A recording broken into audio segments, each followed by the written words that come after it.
Have you been waiting for me to do my next book review? That's coming up in just a moment after this.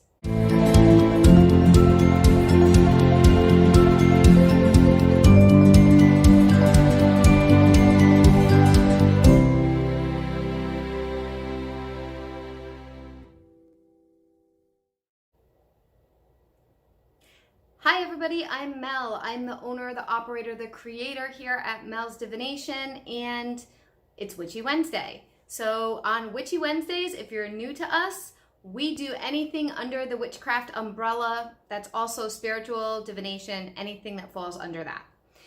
Today I'm getting into a book review because I had a long time ago put out a vote for how frequently my viewers wanted to see one, and they voted like every month or every other month, and I'm way behind on that. So we're gonna do a book review today.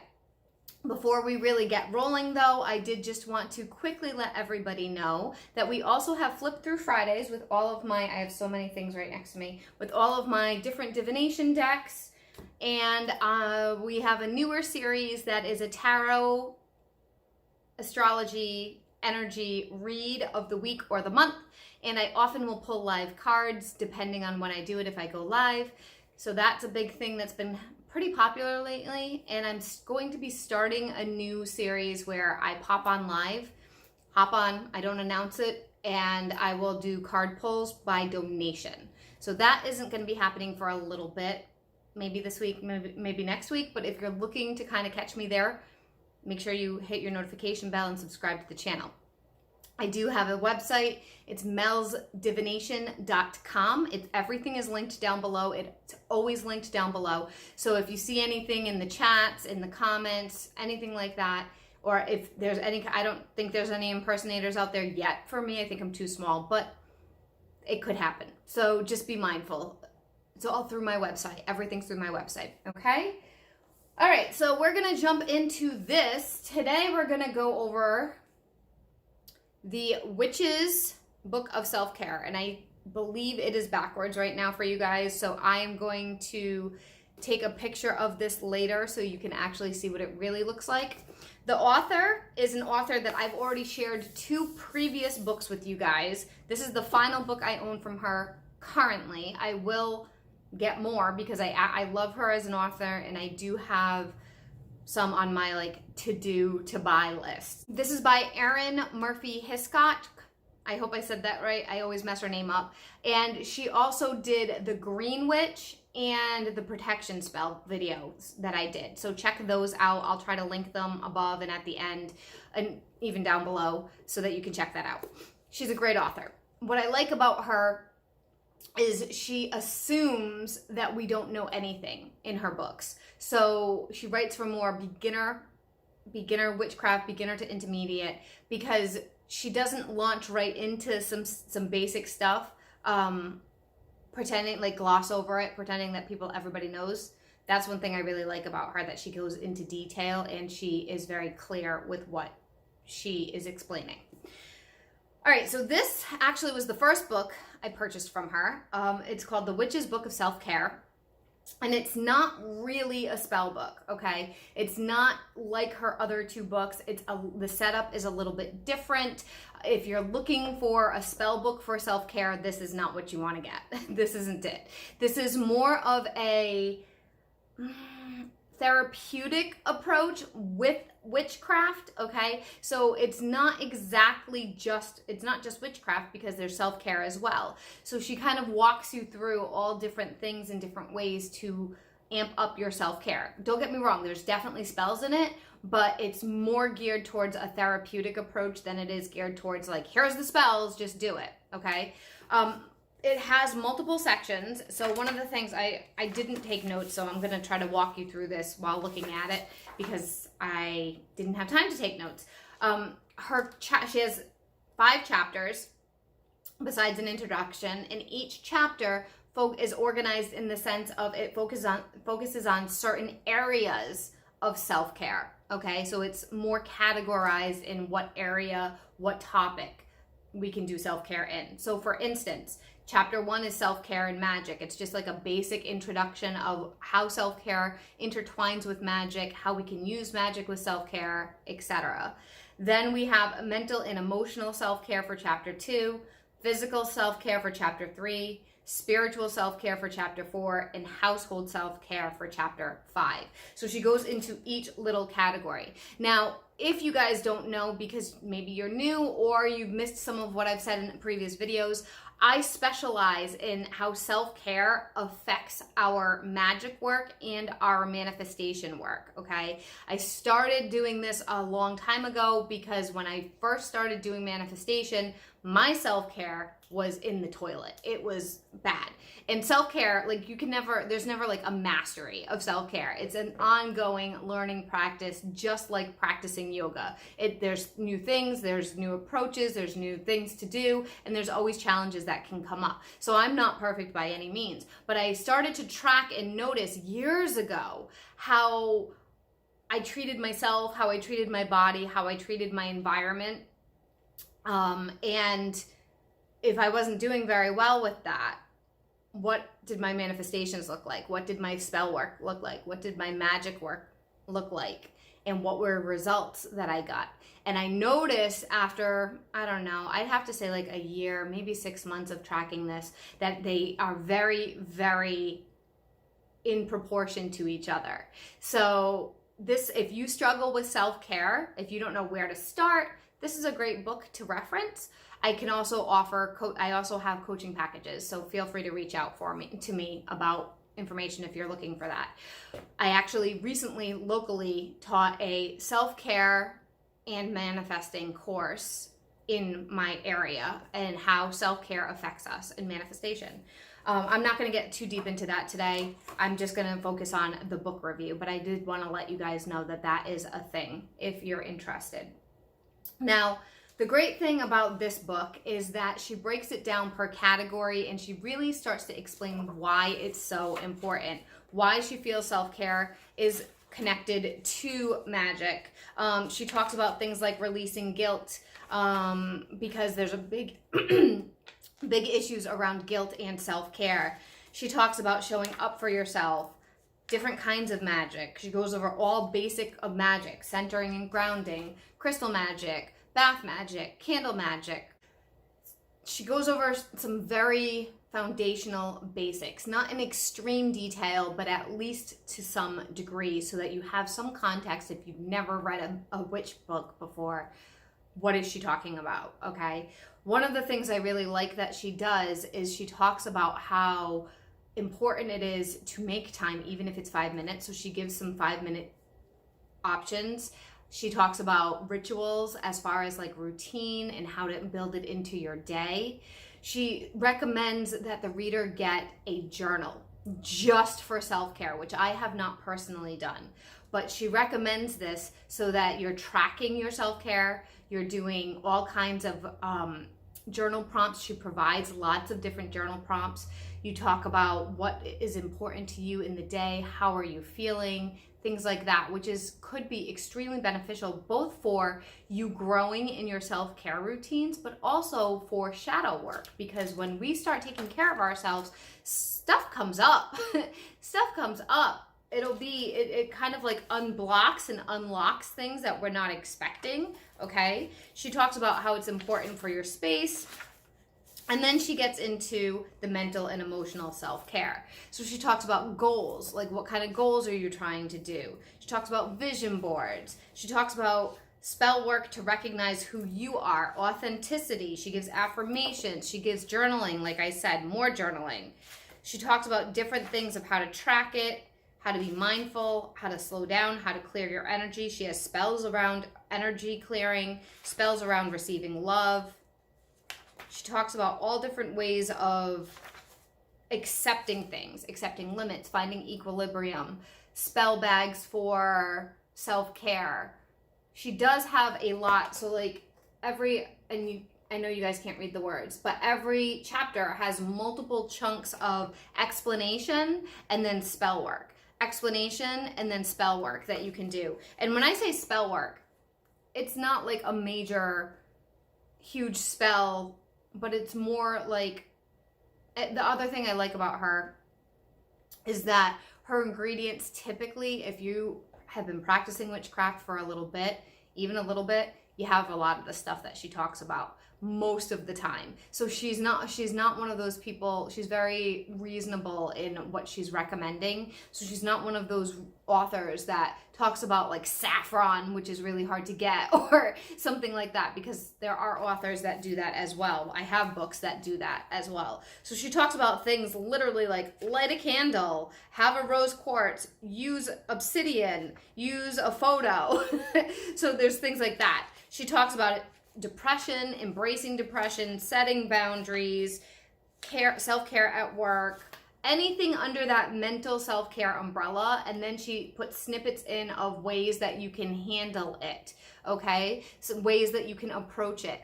Everything that she recommends, all of her spell work that she recommends or rituals that she recommends, first of all, they're recommendations. You don't have to do it cover to cover, number one. Number two, it's supposed to be minimal in the sense of you're not going through these huge rituals, because the point of self-care is to get you back on track of taking care of you. And if you're overwhelmed with that, then how? The thing I really love about her, she's not light and fluffy. She's realistic. So she talks about those things that are hard for us: guilt, authenticity, depression, sadness, being stuck, being challenging at work. Because a lot of light workers, and sometimes I'm under that light worker umbrella, but not so much anymore. I used to be. A lot of light workers are all so love and light. Like, oh, just go to work and put a bubble around you and it's fluffy and it's great and you're fine. She doesn't do that. She's very authentic in the fact that there's going to be days you're going to go to work and it's going to suck. And you're going to be around people and it's going to be hard. And here's some things you can do when you get out of work. Here's a few things you can do to help pull yourself back into your body while you're in work if you're struggling. Things like that. I really like that. Then she gets into physical self-care. She talks about stress in the body. She talks about nutrition. She gives some spell work recipes, which are really awesome. Like she gives you how to make white bread. How do you turn that into a spell? How do you make rolls, pot roast, macaroni and cheese? I mentioned this recipe before in a previous video that I did, probably one of the other books I did of her. It's called Rosemary Potatoes, and it's on page 98 if you get this book. It is my favorite. I am not a potato person. Not that I dislike them. I find them bland and boring.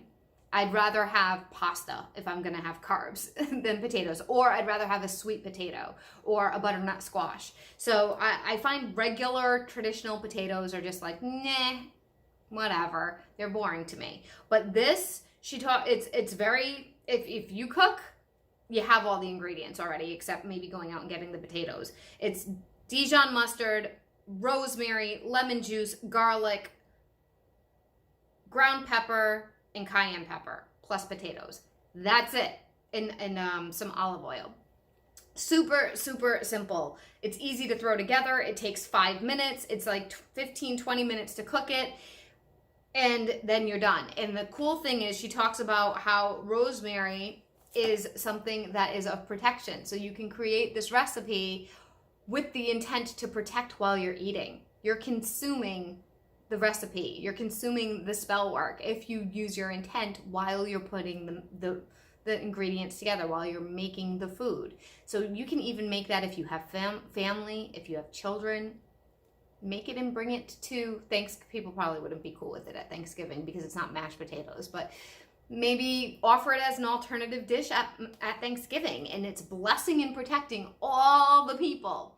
Now, there is some questions that have come up as far as things like that, like kitchen magic, where we're putting a spell together for other people that are consuming it without their permission, and is that ethical? This is a very slippery slope because everybody has different ethics. And some people will say, absolutely. Some people will say, no way at all. Some people will say ask them and see how they feel. And some people will say it depends on the spell. I'm the one that says it depends on the spell. If it's something that's protective, if it's something that's healing, and it doesn't do any kind of harm, it doesn't break something or send something away or take away free will, I feel like that is completely acceptable to do for somebody. Because if you think of spell work in witchcraft is similar to prayers in Christianity. So you can say prayer. The Christians constantly will pray for one another or pray for other people without their permission. And that doesn't harm anybody. That may be against my free will in the sense of I didn't ask you to pray for me, but it's not going to hurt me if you pray for me. So that's kind of how I look at it. And yes, I know it's back to Christians, but that's kind of how I see it. I see it more like, okay, well, as long as it's not hurting anybody, it's not going to substantially change their life, it's actually helping a little bit, then that's okay. Okay, that's the way I see that. So you can do all kinds of recipes with this. Then we get into tea, and you guys know I'm a tea girl. She gets into literally I know you can't see it, but she goes into all the herbs that are really beneficial and why. So she talks about that. She talks about bath and shower magic, bath and shower care. She gives recipes for shower bars, for sugar scrubs, for bath bombs, for bath oils, for bath powders and bath salts. She really gets into the bath thing.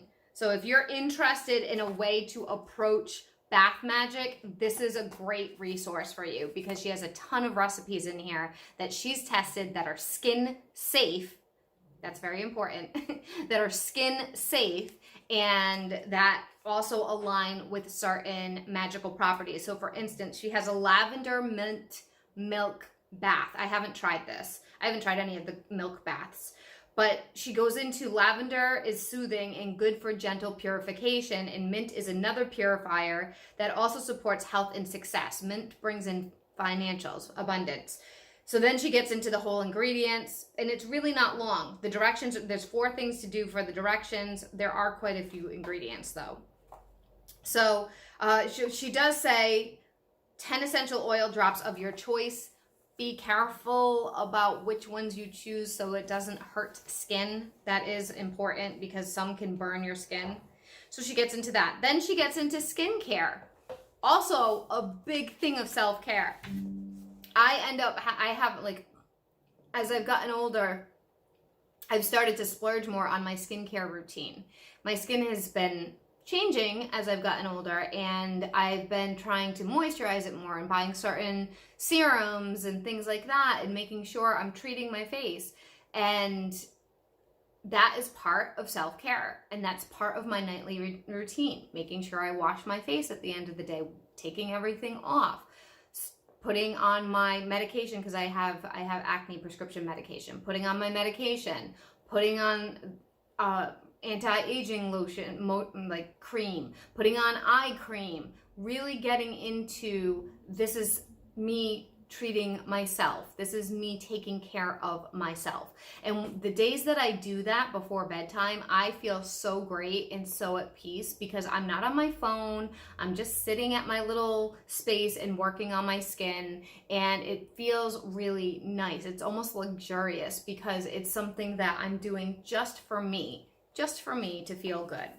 Okay, so then she talks about body butter, sleep, naps, mists, and then she gets into self-care for the spiritual approach. And this one's a little bit different. So she gets into some of the deities that are possible, some of the gods and goddesses. She gets into animals, working with animals, working in a spiritual community, how to connect to your world, spiritual beliefs, beginning of day ritual, end of day ritual, prayer. She talks about prayers, but it's not like, it's prayers, but it's like spell prayers. So an example of a prayer, bedtime prayer. Here you go. At the end of the day, take 3 deep breaths, exhaling slowly after each one. This day has been blessed. I thank you, universe, for these many blessings. Thank you for keeping me safe and whole, for granting me compassion and insight. Thank you for the kindness I received. Grant me good dreams and restful sleep, that I may be prepared for tomorrow and continue striving to be the best person I can be. So may it be. So it's sort of like a spell, but it's also a prayer. It's like a mixture of setting that in. And one of the things, sorry, my chairs are very squeaky. One of the things that I have mentioned previously in other videos is that when manifesting, one of the things I teach is it's important to have gratitude. It's important to recognize the things that we have that are here instead of bitching and moaning and groaning all day long. So this is also a quick little way to sit and be like, thank you. Thank you for this. I don't do this. I might start trying to do it. Then she gets into meditation, different kinds of meditations that there are: walking, breathing, mindfulness, focused, tea meditation. Then she has a whole set of recipes for tea for meditation. So for instance, she has, but it doesn't really explain what they do. Chamomile mint meditation tea. A teaspoon of dried chamomile, a teaspoon of dried mint. Brew as per standard instructions. Add a drop of 2 or lemon just to brighten it. So it doesn't really get into what their benefits are specifically, but you could go back and look up some of the stuff that she had mentioned previously in the other chapter that was about physical health.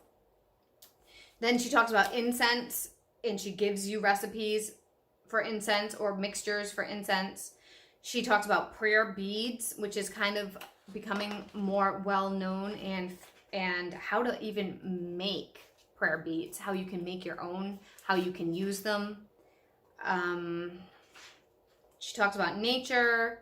She gets a little bit into seasonal stuff, taking classes, playing music, inspiration, winter lanterns, fall display, vision boards. She talks a lot about vision boards, weaving. Then we get into household self-care. So we're almost done. The household self-care, I feel, is really important because if your space is cluttered, if your space is neglected in the sense like you're really busy and you don't have time, happens to me. If that happens, it gets in the way of us being able to relax as a person because, oh, there's a pile of stuff over there that I need to take care of. It gets in the way of energy flowing in our space. So it does a couple of different things. It prevents us from relaxing, and it gets in the way of our space. So she talks about cluttered energy, elemental balancing. This one's actually pretty cool. She talks about going through each room of the house and making sure you have each element in that room, like water, air, fire, earth, and how you can do that, checking each room to make sure it's balanced. You don't want a room that has all fire elements in it, because if it only has fire elements, then it's very likely you're going to end up having more fights there. So that's a pretty cool thing that she talks about. She talks about different ways to cleanse and purify space with some ingredients. She talks about shrines and altars, and that is about it. Aromatherapy, and then some oils, and that's it. And she has a really long bibliography, which is wonderful because then you can look at where she got a lot of that research and information from. I love this book. It is something that if I find I need to amp up my self-care, if I'm struggling, I will go, that's the first book I go to. I use it because I feel like it is more than just like a therapeutic approach. It's a therapeutic witchcraft approach. Now, it's not, like I said, it's not your traditional spell book. It's more of an interactive, being given projects to do kind of book. So don't buy it thinking it's a spell book, because it's not just a spell book. It's more than that. It's a lot more than that. And some people have been disappointed with this book. And I get it, because if you have a certain mindset of what a spell book should look like, what a witch book should look like, and you get this, it's not what you expect. So just keep that in mind if you're purchasing this. I will link it down below. I am with my Amazon links, and all my Amazon links are affiliate links.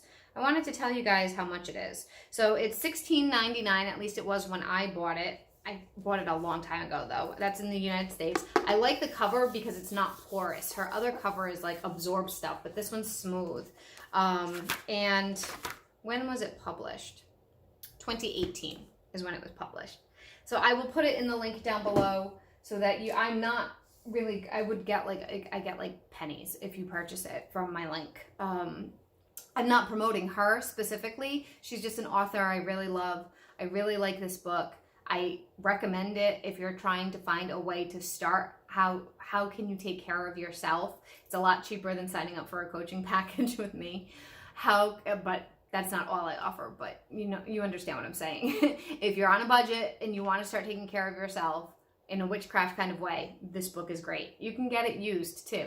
So check it out, see what works. I'd love to have feedback from you guys if you've had this book, if you've read this book, if you didn't like this book, if you gave it away, if you've tried some of the stuff in it. Let me know what you think. To me, it's a great way to shake things up of a daily ritual that, oh, I'd like to add more to my nighttime ritual. Oh, I'd like to add more to my morning so it's more peaceful. Stuff like that is a great, great way. I have noticed personally, as I mentioned at the very beginning of the video, and then I'm going to wrap this up and be done, when I wasn't taking care of myself, because I'm somebody, and I've mentioned it in multiple videos now, who struggles with mental health. I have anxiety, I have depression, I've recently been diagnosed with ADHD and PTSD. So I have a lot of stuff. It's stuff that I've always coped with, but as I've gotten older, sometimes it creeps up on me. As I'm managing a business and a household, it can get in the way of me living a very thorough, very balanced life. It can be troublesome, and there'll be moments where I struggle. I go to this book for ideas when that happens to me. And when I have struggled in the past, I mean, I highly recommend going to holistic therapy because it makes a huge difference. But when I've struggled in the past and it's like, I'm just not feeling like doing spell work, I'm just not feeling it, I'm just not feeling like cleaning, I just want to binge watch TV, I'm just in a space like I don't care, my energy ends up perpetuating some of that I don't care stuff, and it ends up attracting things I don't want, because we are creators, we are manifestors of our reality. And so when I start noticing, oh no, like, look at this, that's happening, oh that's happening, oh no, this happened, and it starts to bring me down, down, down, down, then it's like, okay, I gotta change something. This isn't working for me. I gotta get myself out of my funk. And often that will help me. Just a recommendation. I'm not a mental health practitioner. I am not a doctor. This is not instead of, okay? So if you're struggling with anything like that, definitely get help, because it makes a huge, huge difference. And there's no shame in it. Literally everybody in the world should be going to therapy. They really should, because it helps us really put a mirror up to ourselves and see what we're doing that's not in our best interest, and it helps us break through patterns that we didn't even know we had. Okay guys, that is it for today. Subscribe to the channel, like the video to support the channel, share it, comment down below, let me know what you think, if you're gonna try this, if you're interested in it, if you've already bought it, if it's already in your collection and you hate it or you love it. I love all those things. Look out for my live tarot pulls, because those will be coming very soon. If I have energy tonight, I actually might do it tonight, and today is Tuesday. So I might do it before you even see this video. We'll see. And I'll see you guys all in the next one. Bye for now.